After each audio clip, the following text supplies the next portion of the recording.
channel, Asherella here, and today's video is just a very quick one with a few thoughts I have on Patreon.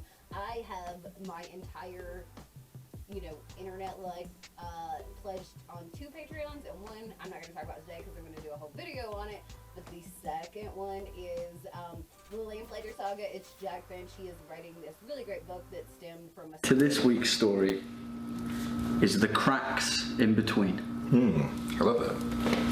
I like it. Let's do it. Let's begin. A cold, consuming glow creeps on OhNo, that YouTube channel. Before I get into it, make sure you subscribe to the channel, leave me a like and a comment. If this is your first original Asherella video, thank you so much for tapping in. Make sure you hit that sub button and put a ring on it. Follow me on my socials and you can find all that information down below.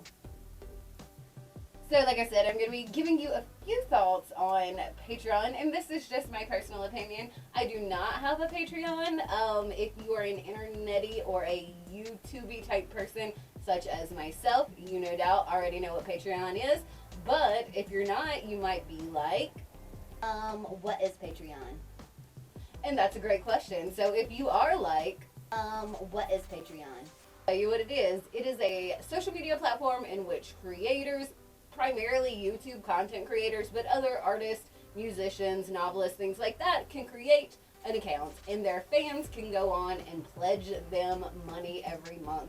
Pledges are as little as $1, and I have seen Patreons that have a $1,000 monthly pledge, and I'm sure there are Patreons that have a higher monthly pledge.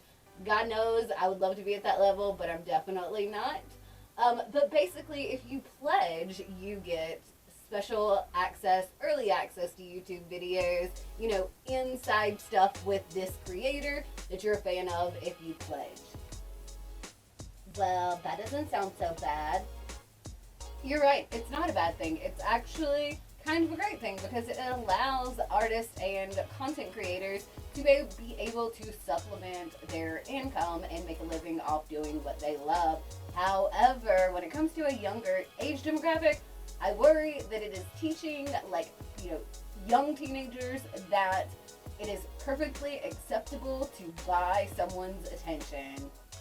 That's a pretty intense statement. Yes, that is a pretty strong statement, so let me get into a little more of what I'm thinking about. So, on Patreon, you have $1 pledges that get you early access to videos or whatever. But the more money that one pledges, the more access they have to this creator in general. And I have seen Patreons where people even give their cell phone numbers out. They give their Skype information. You get access to the voice chat in Discord, and a lot of the YouTube demographic are young kids. And let's face it, Patreon, their age limit to be a person who pledges or a patron is 13 years old. But, a tech-savvy 9-year-old with a Visa gift card can get around that.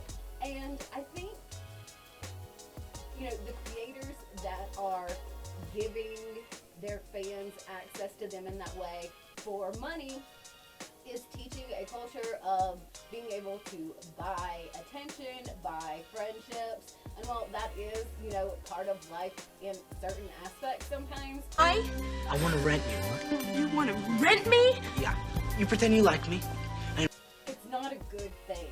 And on the other end, the creator is also putting themselves in an unsecure and a little bit unsafe situation the more access their fans have to them.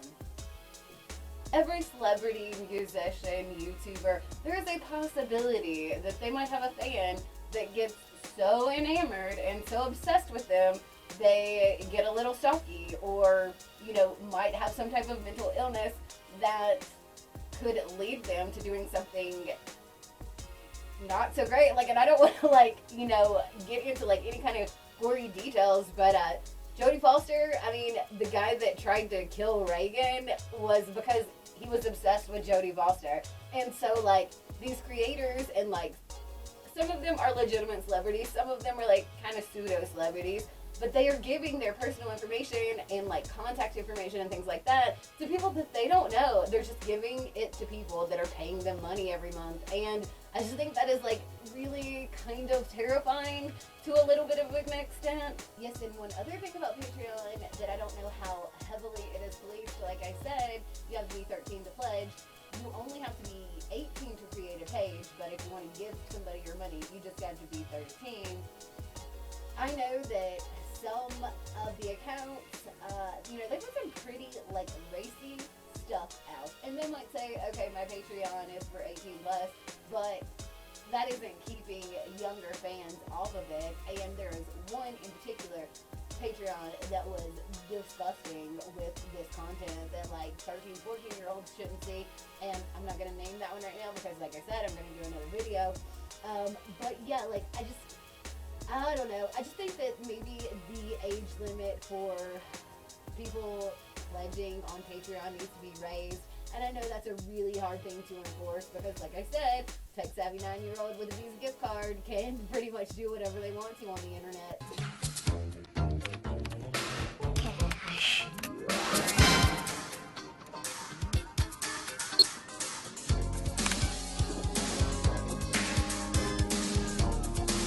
But, that's just a few thoughts that I've had about it recently.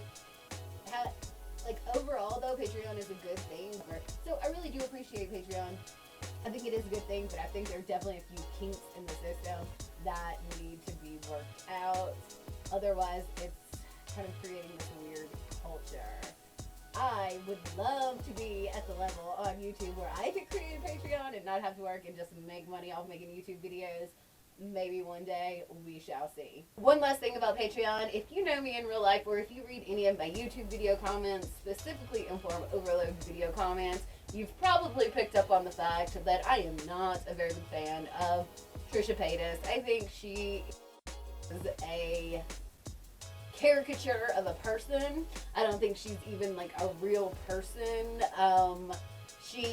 Everything she does is for show. She is so insanely insensitive when it comes to like some of her videos. Everything she does is for shock value, and she does not care who she offends when she's shocking them. It's gross, and it's not even, she doesn't even do things like that like to be funny. And it's because it's not funny. It's just like so over the top. It's like, how outrageous and offensive can I be?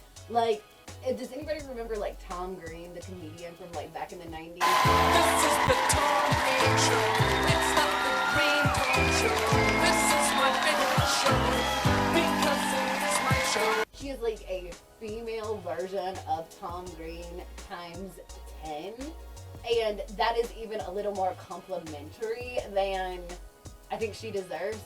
But her highest level on her Patreon is $1,000 a month. And I'm just thinking, who the hell is giving Trisha $1,000 a month to produce her shitty content? However, she has another website, I think, that is more of a like adult website. And I think she posts like gross photos of her with nasty food. Like, ew, she's just so gross in general. But anyway, that is just my personal opinion.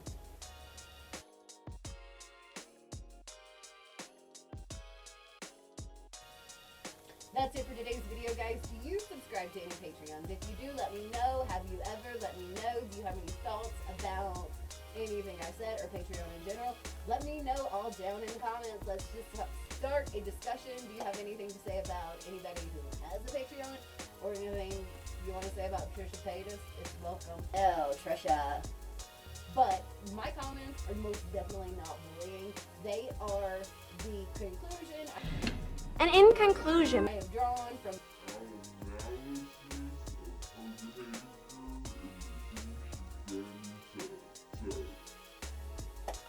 don't say I'm a bully because, nothing I said is a lie. But that's it for today. Make sure you subscribe to the channel, leave a like and a comment, ring the bell, follow me on my socials, always tap in, never tap out, and keep on slaying like a